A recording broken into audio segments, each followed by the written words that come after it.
Hi students, my name is Jasmeet Kaur from Sahaj Coaching Center, and in today's video, I'm going to tell you that how you need to prepare for IELTS in 2023. Because in the past few months, IELTS में बहुत सारे changes आए हैं, दो modules को लेके specifically जो है writing और speaking, and इन्हीं के बारे में I'm going to tell you कि इनके अंदर क्या क्या changes आए हैं और किस किस चीज में आपको improvise करना है और कैसे करना है. तो starting with reading and listening first. देखिए, रीडिंग और लिसनिंग में कोई no changes either for general IELTS और फॉर एकेडमिक आइल्स. दोनों में कोई चेंज नहीं है. It's the same. For the listening you have 40 minutes in pen and paper and nearly 35 or 37 in CD IELTS. For reading you have 60 minutes for both CD IELTS as well as pen and paper IELTS. लेकिन there are changes when it comes to writing, either CD IELTS और pen and paper IELTS, क्योंकि इन दोनों की checking में difference आए हैं और इन दोनों की जो मार्किंग क्राइटेरियाज है उनमें भी चेंजेस आए हैं. तो starting with the marking criteria first. देखिए, जब पहले हम राइटिंग लिखते थे तो there we were usually marked on our word limit as well. लेकिन फ्रॉम नाउ ऑन IDP और BC whatever country, wherever country or whichever country you are in, वहाँ पे उनका जो अब मार्किंग क्राइटेरिया है, they are not checking you on the word limit that you are writing. They are not going to count the words you have written, provided आपने 4 या फिर 3 paragraph जो रिक्वायर्ड है इन टास्क 1 और टास्क 2 वो लिखे हैं. अगर आपने टास्क 1 में इंट्रोडक्शन, ओवरव्यू, ओवरऑल और बॉडी पैराग्राफ्स लिखे हैं, you will be given the scores. लेकिन अगर आपका कोई एक भी पार्ट राइटिंग में मिसिंग है तो वहां पे you will not be giving the scores accordingly. Similarly task 2 के लिए आपने इंट्रोडक्शन प्रॉपर लिखी है, बॉडी पैराग्राफ्स प्रोवाइड किए हैं, आपका जो आइडिया है वो क्लियरली प्रेजेंट हो रहा है, यू हैव अ कंक्लूजन और ओपिनियन और समरी और solution whatever is required as per the question in its place, तो आपको स्कोर्स मिलेंगे. लेकिन you will not be marked on the under length और over length. And in the coming days you will see, जब आप अपना exam देने जाओगे, आपकी मार्कशीट की जो आंसर शीट है उसके बॉटम पे जो आपके क्राइटेरियाज है फॉर द राइटिंग, वहां पे अंडर लेंथ या ओवर लेंथ का भी आपका जो कॉलम है वो रिमूव हो जाएगा. But in the coming days you will see this changes. Even writing की जो मार्किंग स्कीम है, it is completely dependent on the 4 criterias जो है TRPA, CC coherence and cohesion, vocabulary जो है lexical resources, and grammatical range and accuracy.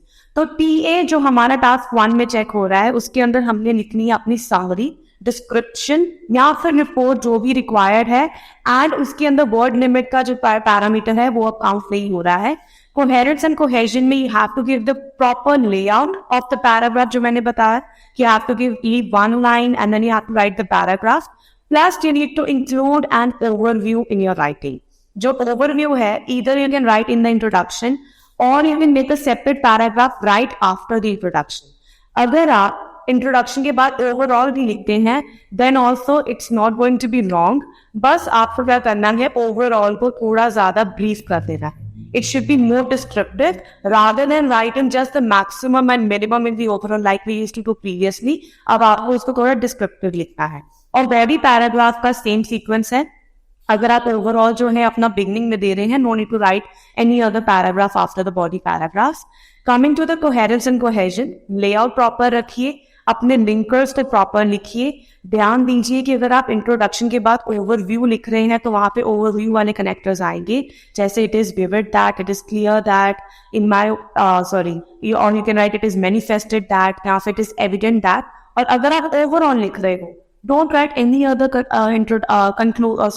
don't write any other connector apart from writing to conclude. सिर्फ to conclude लिख दीजिए या फिर आप overall लिख दीजिए. in my overview नहीं लिखना है, वो गलत हो जाएगा. Next is lexical resources. Task 1 में लेक्सिकल रिसोर्सेज आपके सिनोनिम्स हैं, उनके अलावा डिफिकल्ट वर्ड्स को इंक्लूड मत कीजिए. एंड ग्रामेटिकली आपको लिखना है जो आपको ईयर गिवन है टास्क 1 में, आपको उसके अकॉर्डिंग लिखना है. अगर पास्ट है तो पास्ट ही लिखेंगे, प्रोजेक्शंस है फ्यूचर की तो वहां आप प्रोजेक्शंस के लिए फ्यूचर टेंस लिखेंगे. So that is all for task 1. Task 2 में आपका चेक हो रहा है TR, which is the task response. Task response में यहाँ पे आपको देनी है प्रॉपर फॉर्म, जिसके अंदर आप इंट्रो, बॉडी पैराग्राफ और कंक्लूजन दे रहे हो. ओपिनियन है, ओपिनियन दे दीजिए. समरी लिखनी है तो समरी लिख दीजिए, लेकिन वो प्रॉपर फॉर्मेट में होनी चाहिए. और यहाँ पे जो आप वोकैबुलरी यूज करेंगे वो वोकैबुलरी होनी चाहिए अनकॉमन वर्ड्स, ना कि सिर्फ सिनोनिम्स। और अगर आप वहाँ सिनोनिम्स भी यूज कर रहे हो तो उनकी यूसेज को सही रखिए। मीनिंग कि अगर आपने एक पैराग्राफ की बिगनिंग में कोई एक वर्ड यूज किया है, सेकेंड सेंटेंस में उसको चेंज कर दीजिए या फिर सेकेंड पैराग्राफ में चेंज कर दीजिए, लेकिन एक ही पैराग्राफ में एक वर्ड के 2 सिनोनिम्स नहीं लिखेंगे, वो गलत हो जाएगा। और वोकैबुलरी में अगर आपको 7-8 चाहिए तो अनकॉमन वोकैबुलरी यूज कीजिए, जो आप डेली यूज में, आप डेली डेज में आप नहीं सुनते हो अपने पीयर्स से, अपने क्लासमेट से, जो आपको डिफरेंट वर्ड्स मिल रहे हैं। एंड ट्राई कीजिए जितना हो सके कोलोकेशंस यूज कीजिए, उसका आपको ज्यादा स्कोर मिलेगा। And next is your grammatically आपको यहाँ पे कंपाउंड और कॉम्प्लेक्स वर्ड्स को यूज करना है। कंपाउंड सेंटेंस बनाने के लिए फैन बॉयज यूज कर सकते हो, जो कि कंजंक्शंस का लिए एक ब्रीफ समरी है कि फैन बॉयज वर्ड्स आप यूज कर सकते हो। वहां पे आप अपने कंपाउंड सेंटेंस इजिली बना सकेंगे।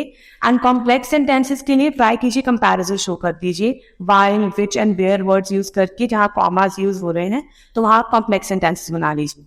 सो बाकी जो है हमारा coherence and cohesion that is the same, उसमें कोई चेंज नहीं है फॉर द टास्क 1 और task. Now that was all for the writing. अब स्पीकिंग में क्या चेंजेस आए हैं? स्पीकिंग जो पहले इतनी ज्यादा फॉर्मल होती थी, अब थोड़ी सी कैजुअल हो गई है, जहाँ पे आपकी जो है ड्रेसिंग को नहीं देखा जा रहा है, आपकी यहाँ पे आई कांटेक्ट को नहीं देखा जा रहा है। दे आर नॉट वरीड कि आपने आई कांटेक्ट कॉन्टिन्यूसली मेंटेन किया है कि नहीं किया, इट डजंट मैटर। हाँ, थोड़े जेस्चर्स को लाउड मत कीजिएगा, हैंड मूवमेंट्स यूज कर सकते हैं। एंड जब आप बोल रहे हो, बी वेरी कॉन्फिडेंट। आप ये नहीं कि नर्वस होकर बोलोगे तो definitely you will not have the scores. You have to be confident while speaking and you have to make sure कि जो आप बोल रहे हो वो रेलेवेंट है। Irrelevancy will not be given और will not be scored. Secondly, अब जो आपकी नियर बाय एग्जाम्स हो रहे हैं, then you might have seen कि जो स्पीकिंग्स है they are mostly on video calls now, क्योंकि the speakers are not traveling much, the examiners they are taking the speaking mostly on video calls। and वहाँ पे जो है reasoning ही हो रही है। रीजनिंग फॉर इंस्टेंस वाई के क्वेश्चंस पूछे जा रहे हैं, और वो वाई क्वेश्चन करने का जो सबसे बड़ा रीजन ये है कि आपकी जो स्पीकिंग, जो आप आंसर दे रहे हो, the examiner is not getting the clear idea what you are trying to say. तो अगर आपको वाई पे अवॉइड करना है तो वाई अवॉइड करने के लिए सबसे बेस्ट तरीका है अपने आंसर्स को ब्रीफ कर दीजिए। Don't just give random answers, brief answer दीजिए ताकि the examiner is not able to ask you why questions. And बाकी जो इसकी प्रैक्टिसिंग है, उसकी मेरी इस चैनल पे there are many shorts based on the speaking की जो न्यू स्पीकिंग क्राइटेरिया है उसको इम्प्रूव कैसे करना है, you can go through those. The another change is about the fees of the IELTS test. पहले आप पे कर रहे थे in the beginning of this year 15,500, now it is increased, it's 16,250 rupees for either IELTS pen and paper और CTIs.